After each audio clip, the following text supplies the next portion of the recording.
주님, 우리의 생활이 꽃이 나는 향기와 같지 않더라도 주님은 충분히 우리를 향기롭게 우리를 인도하시고 다듬어 가실 줄 믿습니다. 어떤 세상에 미련 두지 않고 소망 두지 않고 하늘의 소망을 쌓는 우리 성도들이 이 자리에 모였습니다. 소망 보여 주시옵소서. 소망 되신 주님이시여 이 자리에 모인 모두에게 은혜 주시옵소서. 그리고 가르쳐 주시옵소서. 무엇을 위하여 기도할지, 무엇을 바라고 잡아야 될지를 가르쳐 주시옵소서. 말씀을 통해 말씀하실 때에 듣는 귀가 열리게 하여 주시고, 귀로만 듣던 주님을 눈으로 보는 욕과 같은 역사 일어나게 하여 주시옵소서.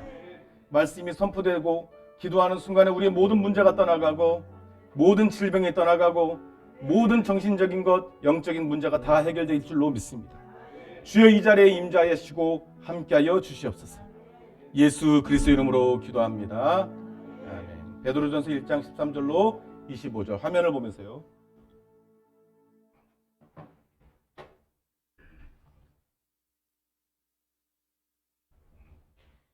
베드로전서 1장 13절로 25절 화면을 보면서 교독합니다. 그러므로 너희 마음의 허리를 동이고 근신하여 예수 그리스도께서 나타나실 때에 너희에게 가져다 주실 은혜를 온전히 바랄지어다.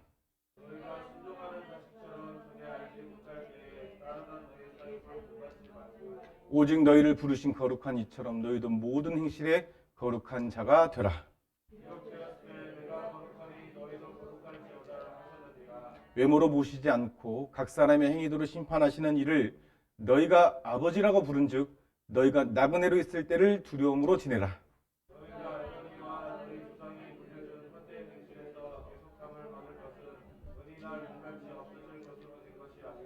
오직 흠없고 점없는 어린 양 같은 그리스도의 보배로운 피로 된 것이니라.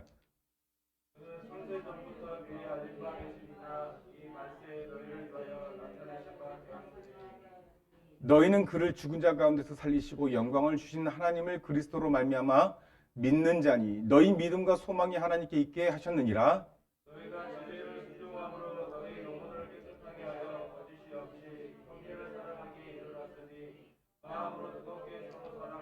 너희가 거듭난 것은 썩어질 씨로 된 것이 아니요 썩지 아니할 씨로 된 것이니 살아있고 항상 있는 하나님의 말씀으로 되었느니라.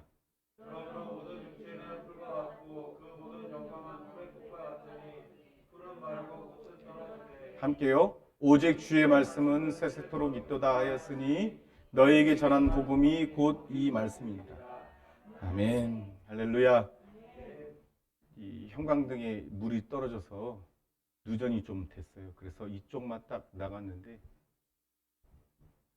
우리 최선희 권사님은 더 뜨겁게 기도하라고 하나님이 이렇게 자리를 마련해 주신 것 같아요. 불이 나가도 어떻게 가운데 나가면 참 괴롭잖아요.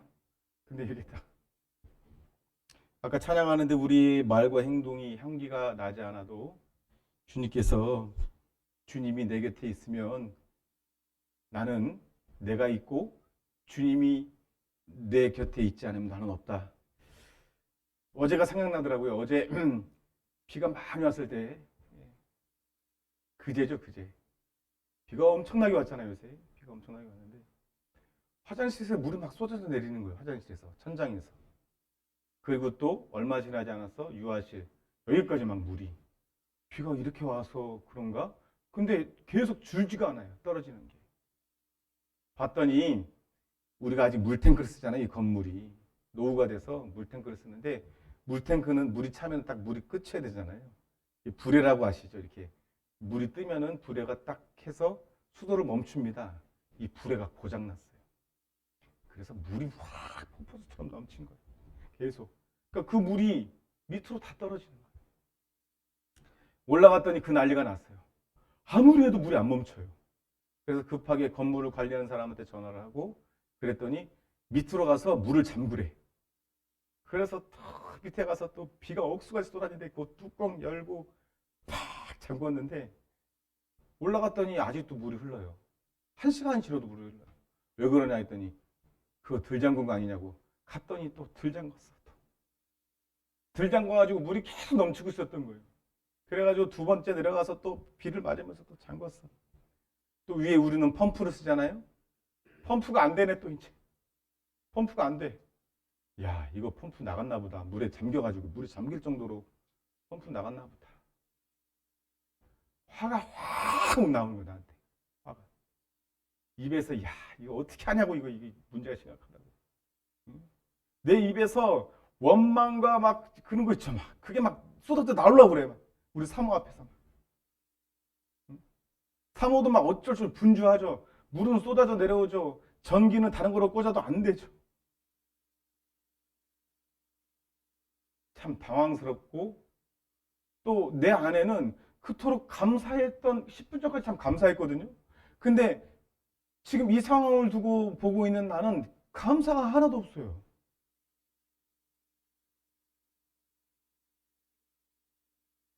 어떻게 돼서 다시 옛날 걸로 콘센트를 바꿨더니 다행히 모터는 잘 돌아가더라고요. 그리고 오늘 또 예배를 준비하는데 예배 30분 전에 불이 탁 나가는 다 확 나가는. 제가 불 나가는 거에 대해서 어떤 마음을 갖고 있지 아시죠, 여러분? 불 나가는 거에 대해서. 여러분 보셨잖아요. 처음에 왔을 때 불이 막 팍팍 나가니까 아주 제가 또 얼굴이 노랗게 떠가지고 이거 어떻게 되나. 승격을 하면 뭐 거의 1,000만 원 된다니까. 근데 또 이 지역에 계신 아주 좋은 전기하시는 분이 아니다. 선만 이렇게 바꿨더니 다 돼서. 근데 됐는데 또 나가니까. 근데 또 다행히 형광등만 이렇게 다 에어컨 살려놓고 하나님이. 이 에어컨도 나가면 어떻게 해요? 밑에. 그렇잖아요. 이 더운데. 아니 화면이 안 나오거나 꼭 예배 드릴 만큼 하는데 그걸 못 보는 내가 있는 거예요. 그걸 못 보는 데. 그래서 하나님, 내가 정말 향기 나는 삶이 아니어도 이 자리에 서서 주님 앞에 복음을 전하니 주님께서 나와 함께 해달라고 찬양 중에 기도했습니다. 여러분의 삶도 그렇죠? 돌아보면 내가 기도하면 들어주실 거라는 그런 나만이 알고 있는 마음과 또 내 식구가 알고 있는 내 모습이 있어요. 주님 그래도 사랑하신대요. 할렐루야. 여러분 길 걷다가 한번 물어보세요. 주님 나 사랑하세요? 그럼 대답하세요. 사랑한다. 주님이 우리에게 가장 많이 말씀하시는 게 사랑한다예요. 우리는 구체적인 걸 말하라고 그래. 하나님 앞에. 주여 그런 거 말고요. 여기에 돈이 있다. 너 얼마 되면 통장에 입금이 확 될 거야. 응? 우리 얼마 지나지 않으면 아기가 나올 건데 응? 기도로 해야죠. 그죠? 더욱더 기도해야죠. 근데 막 물질 걱정도 되죠. 그거 할 필요 없어요. 그러면 하나님 앞에 또 우리 권찰님이 기도를 해. 하나님 이 아이가 잘 자랄 수 있도록 하나님 이렇게 해도 주시고 저렇게 해도 하면 하나님 뭐라는 줄 아세요? 사랑한다 이렇게 말하세요. 사랑한다. 주님이 사랑하면 되는 거 아니에요? 주님이 사랑하신다는데 인간도 아니고 그 변화 많고 연약한 사람도 아니고 완전하신 하나님을 사랑한다면 되는 건데 우리는 다른 답을 원해요. 그러니까 그 사랑한다는 말을 듣지 않으려고 하니까 아무리 주님이 사랑한다고 말씀을 우리에게 해도 못 듣는 거예요. 나는 다른 답이 필요하다는 거예요. 하나님 이거 불 안 나가게 하면 어때요? 그렇게 마음이 드는 거예요. 제가. 아니 물탱크 안 새게 하면 어때요? 이 더운 여름에 제가 왔다 갔다 해야 되겠습니까? 응? 이렇게 제가 되는 거예요. 그러고 나서 그날 한 저녁 때 평안이 없어지더라고요. 제 마음에. 그래서 당신이 있음으로 내가 있고 할렐루야. 당신이 없으면 나는 없다. 제가 요새 계속 인생을 살아가면서 50이 넘어가면서 죄송합니다. 나이 얘기해서 참 하나님 생각을 많이 해요. 처음부터 다시 하는 생각 그리고 생각하지 않았던 것까지 다 생각하면서 야 나한테 하나님이 안 계시면 난 아무것도 아니다 라는 것을 실제로 받아들이게 됐습니다. 할렐루야. 이걸 빨리 받아들이면 일종의 세상에 대한 허무가 오지만 아니요. 모든 게 다 하나님으로 의미가 있어진다는 말씀을 드리기 위해서 그렇게 하는 거예요. 절대로 기독교는 여러분들이 믿는 하나님은 허무하신 하나님이 아니에요. 우리는요. 영원한 기쁨과 영원한 자유와 영원한 안식을 주신다는 것에 우리는 가늠할 수 없어요. 우리의 생각으로는. 하나님의 영원한 나라, 천국을 우리가 어떻게 가늠합니까? 상상할 수 없는 거예요. 상상할 수 없는 거예요. 그 뭐 천국 갔다 왔다, 꿈으로 천국 봤다. 다 우리의 상상력 안에서 표현할 뿐이고 실제로 갔다 왔다 할지라도 표현할 수 없어요. 인간의 언어가 그래요. 그런 하나님이 우리에게 오셔서 우리를 위하여 언제나 함께 하시고 사랑한다라고 말씀하시는 것이 어찌 그것이 귀한 일이 아닐 수가 있겠습니까? 여러분 힘을 좀 더 냅시다. 여러분 베드로 전서, 이 베드로 전후서는 다시 한번 목적을 말씀드리면 성도의 정체성, 핍박으로 인하여 정체성을 상실하는 그런 성도들에게 힘이 되는 성경, 그때는 편지로서 서신으로서 전해졌죠. 성도의 정체성을 잃지 않기 위해서 쓰여진 성경입니다. 이 베드로 서신이 쓰여질 당시에 황제가 네로였대요. 네로. 여러분 네로 하면 딱 아시죠? 답이 나오잖아요. 네로. 얼마나 그 잔악하고 그 핍박의 강도가 셌는지 아시잖아요. 그죠? 그런 상황에서 견뎌야 되는 성도들에게 쓰여진 편지가 베드로 전후서예요. 지금은 그런 네로 같은 핍박을 하는 자는 없죠. 북한을 제외하고서 공산국가, 중국을 제외하고서 일반적인 나라들에 대해서 기독교를 핍박하는, 이렇게 외형적으로 핍박하는 나라는 없죠. 그러나 지금은요, 편리한 문화, 반기독교적인 생활 방식, 정욕으로 치닫는 세상의 흐름에 의해서요, 핍박보다 더 성도의 정체성을 빠르게 잃어가고 있다라고 봐야 돼요. 핍박은 더욱더 예수님을 바라보게 됩니다. 핍박의 역사가 그래요. 핍박이 일어나면 더욱더 예수님을 뜨겁게 찾아요. 외형적인 핍박을 말합니다. 그러나 핍박이 아닌 부요와 부유는 구별하셔야 돼요. 부요는 내적인 만족이에요. 부유는 외적인 만족이라고 생각하시면 돼요. 이 외적 만족이 우리로 하여금 핍박보다 더 빠르게 그리스도인의 삶을 포기한단 말입니다. 그리스도인이라는 명칭은 교회 안에서만 유효하고 세상 사람들과 섞인 삶의 현장 가운데서는 그 사람들의 삶의 방식을 채택하는 것이 더욱더 유리해 보여요. 실제로. 코로나를 지내면서 그랬죠. 교회 다닌다 말하는 게 굉장히 어렵게 느껴졌잖아요. 그죠? 교회를 다닌다. 너 어저께 교회 갔어? 근데 왜 여기 왔어? 이러죠. 이러한 시대를 거쳐가면서 우리는 차라리 그리스도인의 정체성을 드러내기보다는 감추고 사는 것이 이 세상에서 사는 것으로 더욱더 유리하지 않는가. 이게 그때는 유리해 보여도 우리는 성도의 정체성을 희미하게 잃어가는 방향으로 가고 있다는 것을 멀리서 조명해 보면 굉장한 위기인 거예요. 우리는 이 땅을 말씀이 전합니다. 나그네로 살아가는데 그 나그네의 아버지가 누구예요? 하나님이라는 거예요. 할렐루야. 그래서 베드로전서 1장 3절에 이렇게 말합니다.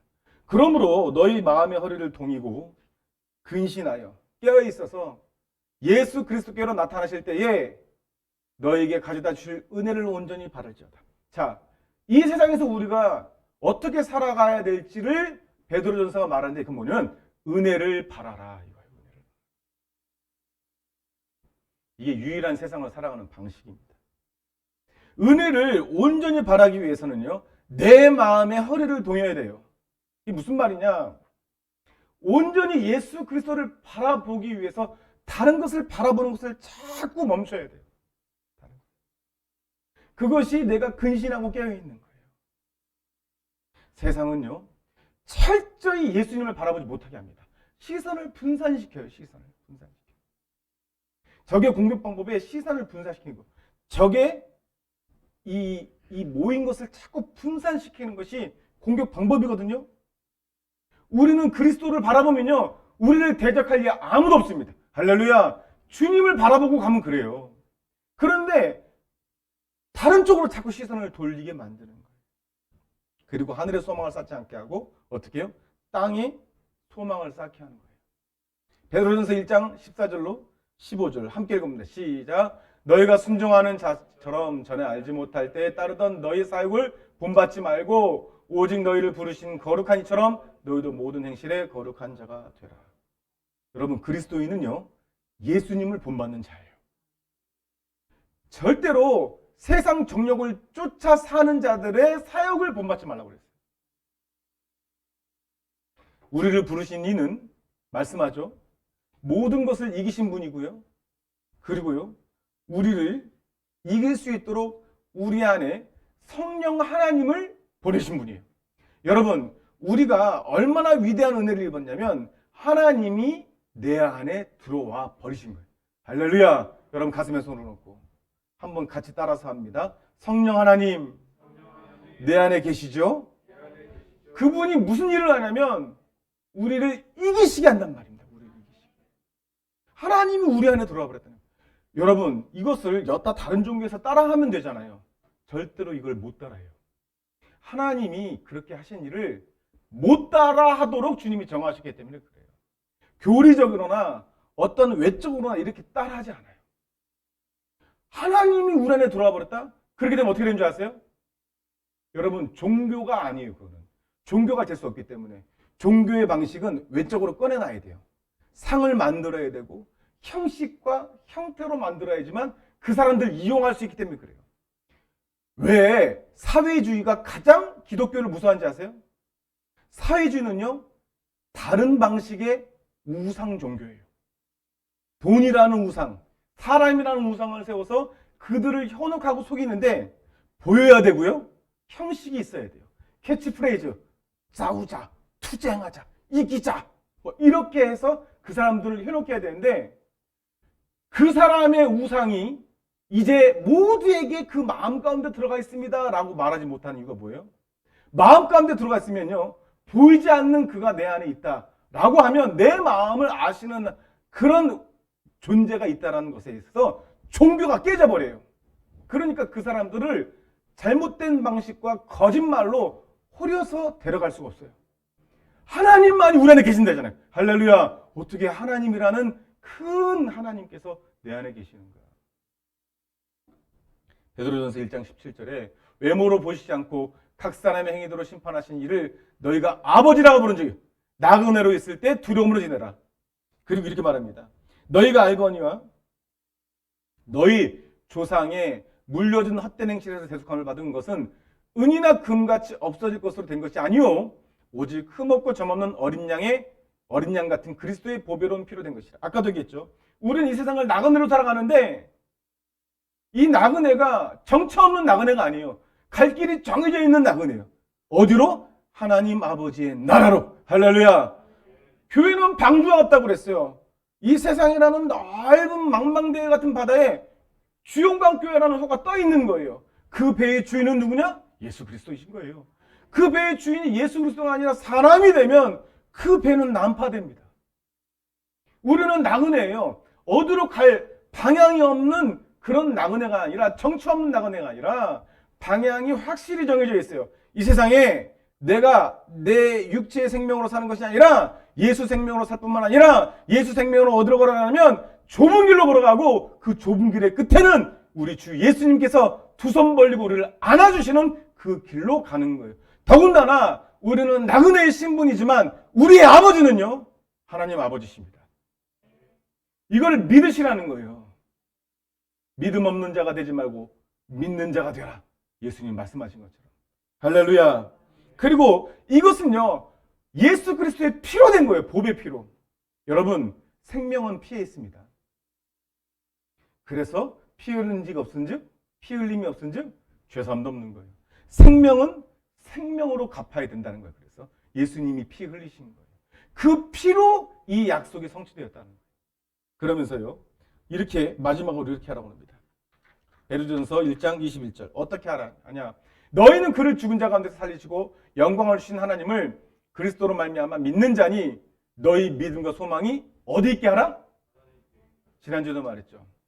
하늘의 소망을 쌓은 날부터 귀가 열린다고. 우리가 이런 거 있잖아요. 뭐 다단계 거기 가서 설명을 들으면 귀가 열려요. 야, 저렇게 하면 부자가 되겠구나.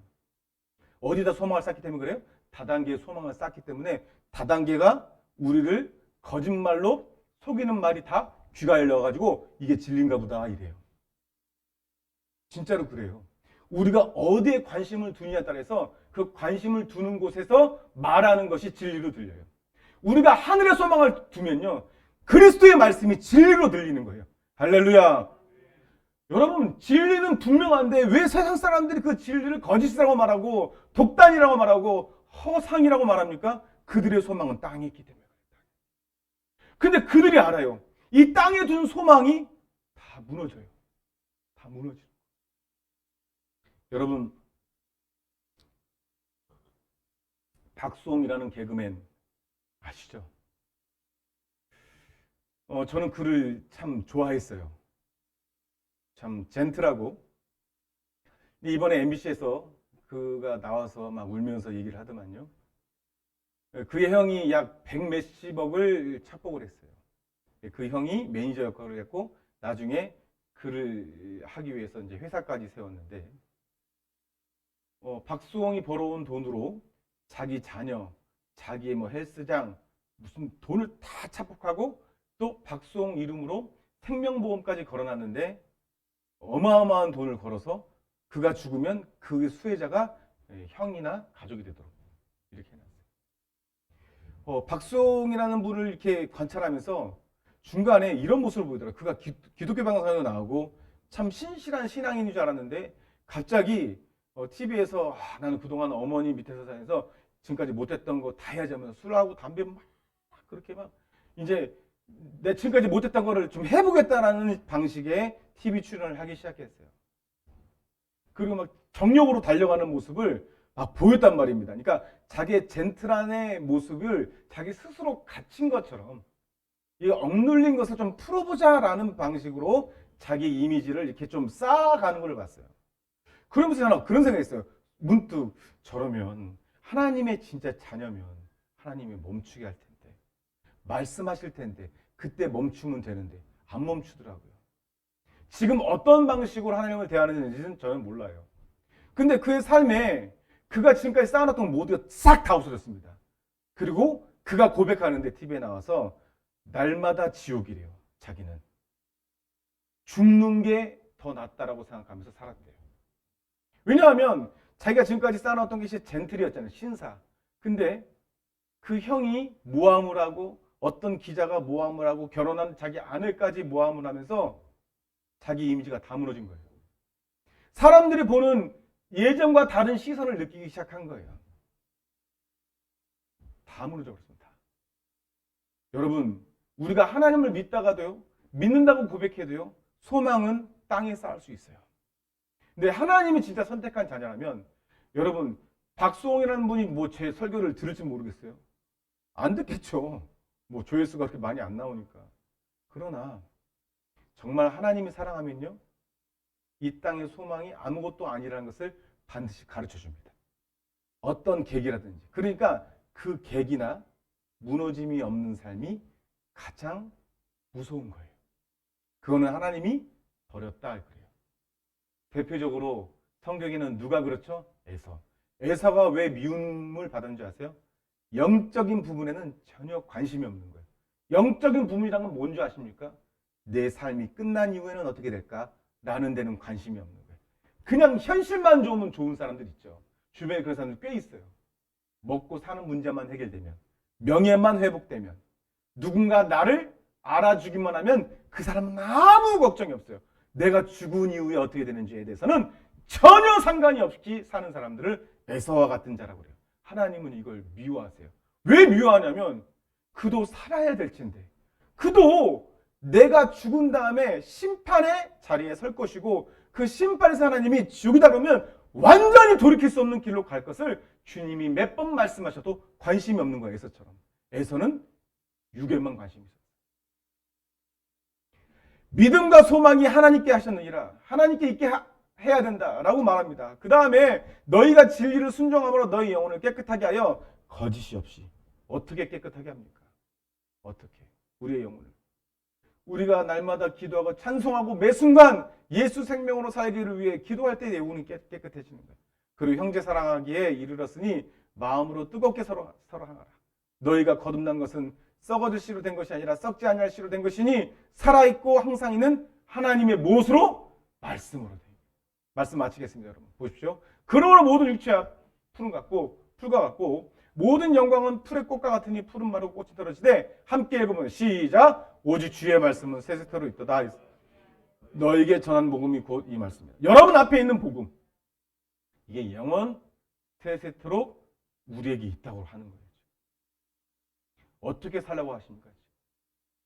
이 세상에서 가장 썩지 않을 것, 이 세상에 유일하게 썩지 않은 것은 하나님의 말씀밖에 없다는 거예요. 썩지 않을 것을 붙들면 썩지 않을 것이 옵니다. 할렐루야. 썩을 것을 붙들면 썩을 것이 오는 거예요. 이 간단한 진리가 우리는 왜 이렇게 어려울까? 왜 이렇게 어려울까? 그거는 땅의 소망을 쌓기 때문에 어려운 거예요. 여러분 보세요. 말씀 마치면서 제가 인생을 살아오면서 이때처럼 많은 생각을 하면서 이 생각 좀 안 했으면 좋겠다라는 고민을 해요. 참 많은 생각을 해요. 그러면서 점점 시간이 지나면서 어떤 생각이 드냐면 이게 하나님이 나한테 허락한 시간이구나. 너 생각 좀 해봐라. 매일 내가 죽을 때를 생각해요. 어떤 허망함으로 두려움으로가 아니라 내가 죽을 때 하나님 얼굴을 꼭 봐야 된다. 그렇지 않으면 난 무슨 소용이 있는가? 내가 죽었을 때 하나님을 보지 못하면 나는 지금 이 땅에 사는 무엇이 의미가 있는가? 그 두 가지 생각을 매일 해요. 그러면서 하나씩 하나님이 결론을 던져줘요. 저에게. 하나씩. 그게 강단에 나오기도 하고. 참으로 의미 있는 시간이라고 생각합니다. 여러분, 썩지 않을 것을 붙들어야 썩지 않을 것이 온다고요. 근데 왜 썩지 않을 것을 우리는 소중하게 생각하냐? 아직도 우리의 마음에 땅의 소망이 있기 때문에 그래요. 그래서 하나님이 베드로 전서를 통해서 이 땅을 살아가면서 믿지 않는 자들과 섞여가면서 성도의 그리스도인의 정체성을 잃어가기 쉬운 우리들에게 말을 하는 거예요. 마음의 허리를 동이고 근신하고 깨어서 하늘의 소망을 쌓고 하나님 아버지의 말씀을 붙들어라. 다른 방법이 없어요. 어떻게 유창하게 우리가 무슨 고행을 하거나 아니면은 매일 모여서 뭐 거룩한 집회를 하거나 그게 아니에요. 우리의 삶 속에서 하나씩 내가 땅의 소망을 쌓는 것을 무너뜨리고 하늘의 소망을 쌓고 하나님의 말씀을 먹고 내 안에 주님이 주시는 말씀으로 인하여 부요함을 누리며 사는 것이 유일한 이 세상에서 그리스도인의 정체성을 잃지 않고 능력과 그리고 만족과 기쁨과 자유로 사는 유일한 길임을 아시면서 오늘 시간 한번 기도하겠습니다. 함께 기도하실 때요.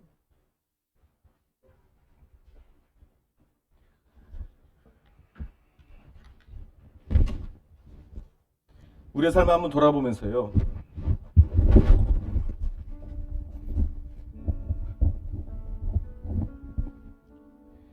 예전에 내가 무엇을 생각하면서 살았는지 한번 돌아보십시오.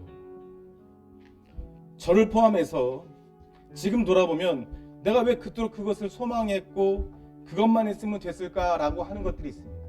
그런데 이 기점으로 우리가 몇 년 지나면 오늘 내가 그렇게 소망했던 것이 몇 년 지나면 또 그것이 별거 아니라는 걸 알게 돼요. 그러니까 결론은 똑같죠. 우리가 나이가 들어서 하나님 앞에 서게 될 때에 가장 중요한 의미 있는 것은 하나님이 나의 믿음을 보시고 나를 구원하시는 것이 가장 의미가 있는 거예요. 그 외에는 의미가 없어요. 그렇다면 우리는 허무주의로 사냐? 우리가 지금 나은혜로 살고 있지만 우리의 아버지, 우리의 돌아갈 곳을 준비하신 아버지가 내 아버지라는 것을 잊지 않고 살면 되는 거예요. 그러기 위해서 우리는 말씀 안에 깨어 있어야 되는 것입니다. 하늘의 소망을 쌓고 하늘에 있는 말씀을 붙들고 살아가야 되는 것입니다. 오늘 그렇게 주여 우리가 하나님의 마음을 가지고 이 땅을 하늘의 소망을 쌓고 살게 해달라고 지금까지 내가 혹여나 하늘에 쌓아둔 소망이 있다면 다 무너뜨리고 주님만 바라보며 살게 해달라고 우리 주여 말해주고 기도하겠습니다. 주여